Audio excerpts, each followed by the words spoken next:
தனியாக ரைடு போகிறவங்க ரோடுக்காக மட்டும் போகிறதில்ல. சில நேரம் வீட்டில் இருந்தாலும் மனசு அமைதியாக இருக்காது.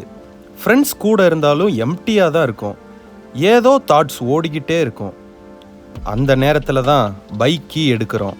டெஸ்டினேஷன் முக்கியம் இல்லை, ரோடு தான் மனசுக்கு ஆறுதலாக இருக்கும்.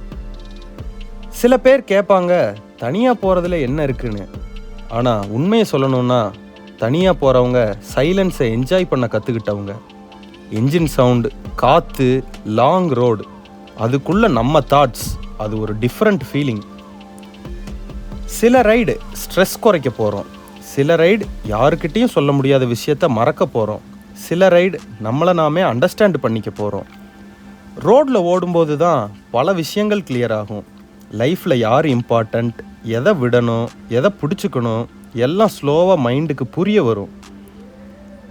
தனியாக ரைடு போகிறவங்க ஸ்பீடுக்காக போக மாட்டாங்க, ஒரு டீ பிரேக்காகவும் போவாங்க. ஒரு அன்னோன் பிளேஸில் நிற்கிற பீஸ்க்காக போவாங்க.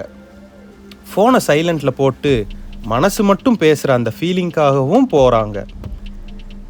சில ரோடு மேப்பில் கூட இருக்காது, ஆனால் அந்த ரோடு நம்ம லைஃப்பில் பெர்மனண்ட் மெமரி ஆயிரும். ஒரு ரைடருக்கு பைக் ஒரு வெஹிக்கிள் மட்டும் இல்லை, ஒரு பெஸ்ட் ஃப்ரெண்டு, ஒரு எஸ்கேப், ஒரு கம்ஃபர்ட் ஜோன். எவ்வளோ டென்ஷன் இருந்தாலும் ரைடு முடிச்சுட்டு வீட்டுக்கு வரும்போது மனசு கொஞ்சம் லைட் ஆகும். அதனால் சில பேருக்கு ரைடு ஒரு ஹேபிட் இல்லை, அது ஒரு ஹீலிங். தனியாக ரைடு போகிறவங்க ரோடுக்காக போகிறதில்ல, பீஸ் தேடி போகிறாங்க, மெமரிஸ் கேரி பண்ணிட்டு போகிறாங்க.